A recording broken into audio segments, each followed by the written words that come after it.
วิธีเฮ็ดยำจีนนี่ข้อยเคยโพสต์ลงหลายเทื่อแล้วเนาะแต่ถ้าแม่นไผที่บ่ทันได้เคยเบิ่งมามื้อนี้มาเฮ็ดนำกันเนาะอันนี้จะเป็น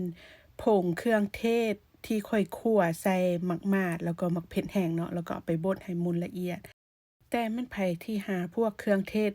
บ่ได้หั้นนะก็ให้ใช้เป็นผงมาล่าแทนเด้อผงมาล่าอยู่บ้านเฮาอาจจะหาซื้อง่ายกว่าเครื่องเทศเนาะหลังจากนั้นก็มาข้างหม้อน้ำมันพืชแล้วก็เอาพวกขิงเอาหอมป้อมหรือว่ามันไผมีหัวผักบั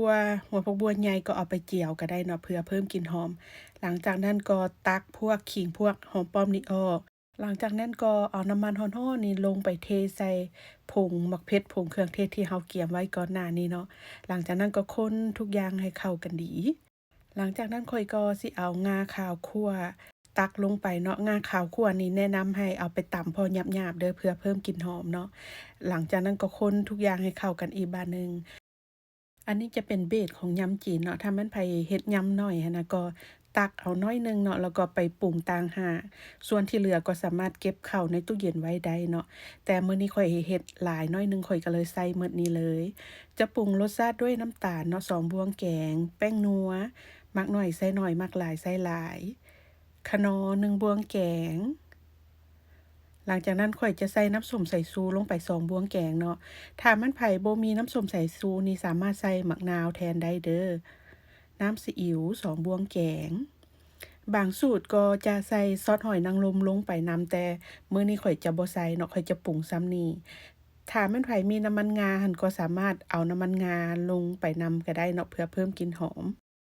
หลังจากนั้นก็คนทุกอย่างให้เข้ากันเนาะคนจนกว่าน้ำตาลมันสิละลายเด้อส่วนเครื่องยำนี่ก็ใส่ตามใจมักเลยเนาะมื้อนี้ข้อยจะมีผักกาดขาวเห็ดขาวเห็ดหูหนูแล้วก็มีฟองเต้าหู้หูหมูตุ๋นหรือว่าหูหมูพะโล้แล้วก็จำพวกลูกชิ้นนำทุกอย่างเทลงไปในชามผสมแล้วก็เทซอสที่ผสมก่อนหน้านี้ลงไปเนาะหลังจากนั้นก็คนทุกอย่างให้เข้ากันดีมื้อนี้อาจจะใช้มือในการคนเด้อเพราะว่าชามมันน้อยเครื่องมันหลายเนาะย้านคนบ่ทั่วถึงกันหั้นนะ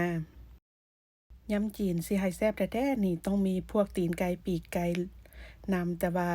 มื้อนี้สิบ่ได้ใส่เพราะว่าข้อยนึกว่าข้อยมีในตู้เย็นบัดไปซอกแล้วบ่เห็นสงสัยเอาใส่